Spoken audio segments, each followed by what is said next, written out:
the championship locked up here.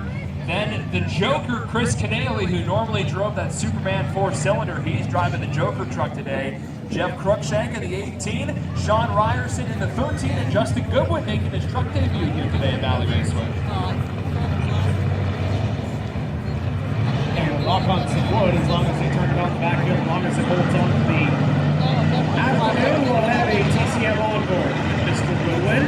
Yes, history of falling off. It was Edward number 1 and 2, and turning Josh Hamilton's car. And then it fell off at Miramichi last night at Brandon Skidmore's Modified. It's been a busy couple of weeks for that one. And it certainly has, and hopefully we'll keep the camera all locked in today and make sure it doesn't go anywhere. That is the brand new camera too. And it's inside the race truck, not outside. We learned our lesson. Now the last time we were down here. Well, hopefully all will be contained today. So this is going to be a 10-lap heat race, and then we'll have the 8 cylinders on track, followed by 4 cylinders, then modifieds, do another round of heats, and then a round of features, and then the king of the dirt coming up this afternoon. That's going to be a lot of fun. Greenwood Auto Sales pace truck hooks a left and now is off the track, and we're going to start racing the final race of 2018.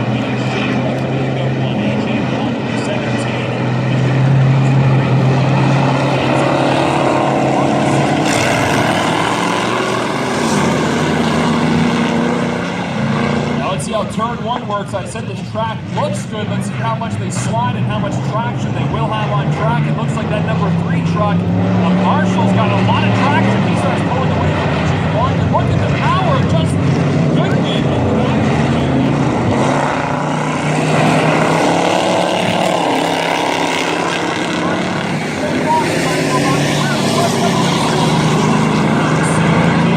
Victory. I'm sure he left the catwalk 2018 with another win. And I'm sure that number 12 truck would also like to do the same. Justin Balser right in 3rd place in the tail end of 17.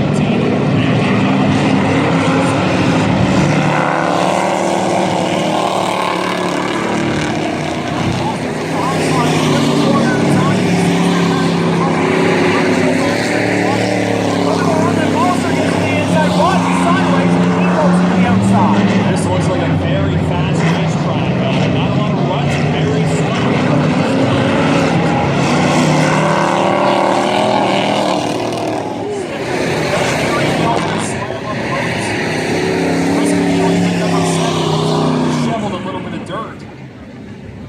Not going anywhere. No, he's trying to get in there. He's trying to. It's very sticky. That is one of the only 6-cylinder trucks left in the field here. Originally, when they launched the truck series or truck class, it was only V6 trucks. Then they bumped it up to V8s, or essentially a modified. But that's one of the lone trucks remaining from when they experimented with the trucks in 2016. That's BJ McNeil's the Joker truck, and that thing's been through hell and high water. It's flipped over a few times, slammed into a few times, and now it's stuck in the back. And the hot the tow truck now bring that first launch with me, Valley Raceway.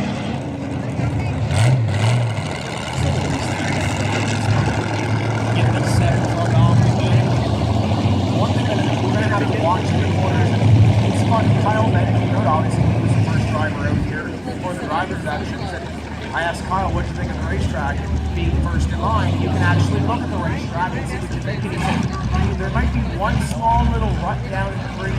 Other than that, the racetrack is pretty pristine right now. But with the way the trucks are running it in, these first couple of races are going to really dictate the rest of the afternoon. Obviously, we do have the water truck if we do need it. I don't think we'll need it early in this one. But it'll dictate what we see throughout the afternoon. It's going to harden up. It's going to dry out. It's just a matter of waiting. And we have a full class for the Team Auto Sales 4 cylinders. I think 13 or 14 cars here.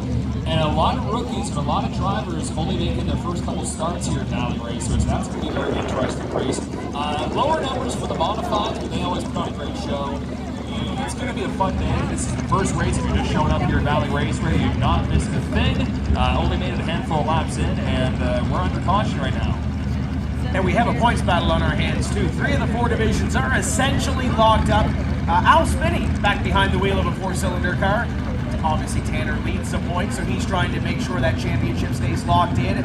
Rick Balser and Dave Winger going at it for that modified championship, and that's really the only one that's essentially up for grabs, or at least close heading into the final round. Yeah, 5 points separate Rick Balser and Dave Winger. Rick Balser is on top right now, and that can certainly change. But I tell you though, Rick is very excited for the King of the Dirt race because it's not often he gets to race his son, Justin Balser. So how that's going to work, let's explain it here. The King of the Dirt is going to take the top 5 4-cylinder drivers. They're going to have their own shootout race. It's going to be a winner takes all. We got a trophy here. You can see when you're walking by the announcement, we got some hardware for the boys and girls driving on the track. And then with the rest of the field, it's going to be the top 3 for the 8 cylinders, the trucks, and the modifieds. They're going to have essentially a 16-lap fun race with the caution halfway through. So lap 8, there's going to be a caution. They're going to rebunch the field here, and somebody's going to be taking home one of these trophies here. Yeah, Rick is really looking forward to it. I know you were at the drivers' meeting for a little while, and afterwards he was explaining the King of the Dirt. I think he got a little bit emotional. He wants to win this race. I think better than the championship. Obviously, you want to win a season-long championship. That's how you get longer than the King of the Dirt with the top 3 in points. But you really want to win that one, and I think Rick is excited to get on the racetrack. You can just see a hunk of dirt came out of that right front of the number 7 truck. So he got really jammed in there. They're going to have to maneuver some of the dirt there just to make sure it's not right in the way of the rest of the field. I see the kids been doing the 50-50. We appreciate them doing the 50-50 once again. Here's to grab your 50-50 tickets, and we'll draw that later this afternoon. Get you home happy. Would you not like to wrap up the 2018 season with an extra $800? I know I would. I'm sure you would too, Ted. Pocket full of cash, a couple of Valley Raceway burgers. It's a good afternoon. Will be, and we got that number 7 truck off track, and we're going to keep rolling here. So that's our first caution. A little bit of damage on the Joker truck. I'll tell you one driver to watch out for, Justin Goodwin, that number 10 Car Star truck. And he's coming up here from Lake Dowsett. He's raced here a few times in a modified car. It's his first time bringing that truck up here. He raced the 8 cylinders at Lake Dowsett along with racing Sportsman. Yeah, he's raced Sportsman, he's raced 8 cylinders, he's raced 4-cylinder down there. He's raced a Honda Civic up at the Atlantic Championships this year at the Center for Speed. He's raced about everything this year except for dirt, and now he's going to scratch that off the list. He is, and I was pointed out, he started towards the back, and it seemed like he found a lot of extra horsepower right away because he got right to the front real quick. And we're just going to go around one more time here.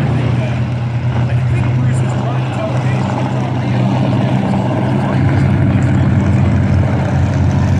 Radio looks like we're working. If you look at row number 3 right now, you can see the 10 truck adjusting to the inside, and Jeff Crookshank to the outside. There's a lot of asphalt oval experience in row number 3. Yep, Jeff races legend cars at Scotia Speed World, Maritime League of Legends. He's a little bit everywhere. And he's racing on the dirt here again. We've got the legend Cy Harvey fill in at number 18. And that's when the tire came off the rear of that number 18 truck. So we are going to restart this time. We only made it about 3 or 4 laps. We made it just on lap 4 there, so we're going to restart with the majority of the race left. We're going to move on to the Foster's Fire and Safety 8 cylinders, then the 4 cylinders. That race I'm really excited for. Love seeing the 4 cylinders here, and we're going to keep going again here. Another pace lap, and go to just to massage the track. There he is now. He's going to pull off. So the pace truck wants to race. Now he's on. We're going to keep racing here.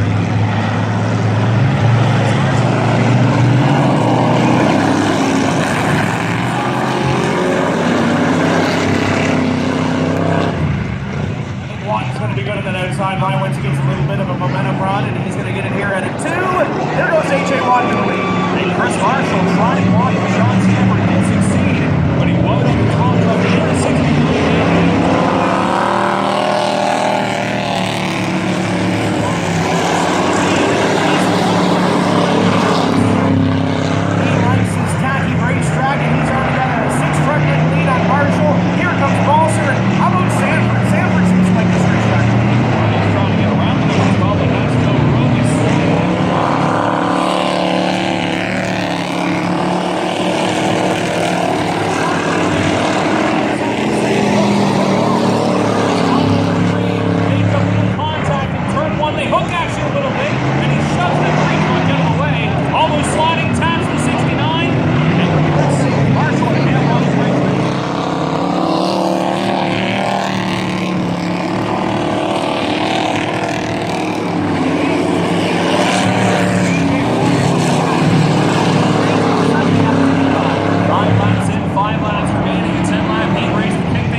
select his checkered flag.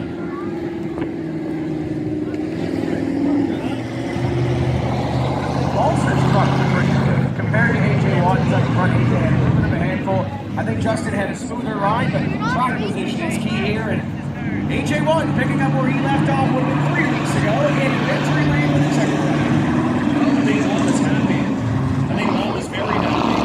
You were screaming on a second ago. She's happy for her son, AJ Watt, grabbing the checkered flag and winning the first seat for the K&J Truck Center Trucks Valley Raceway. Giveaway as he comes around with that number 17 with that checkered flag. That is I think the second or third time in a row the first heat race for the trucks finishes with a photo finish. There was maybe a foot from bumper to bumper with the 17 and the 12. Here he comes again, giveaway as he comes around turn 3 and 4. Certainly deserves it because that was a heck of a show. We've only just started there. Unbelievable. 17 AJ Watt grabbing the checkered flag, double sponsor for that number 17, including Watt's Concrete and VJ Rice Concrete. He was asking me the details about the King of the Dirt race. He goes, I'm not sure if I'm going to be in the King of the Dirt race.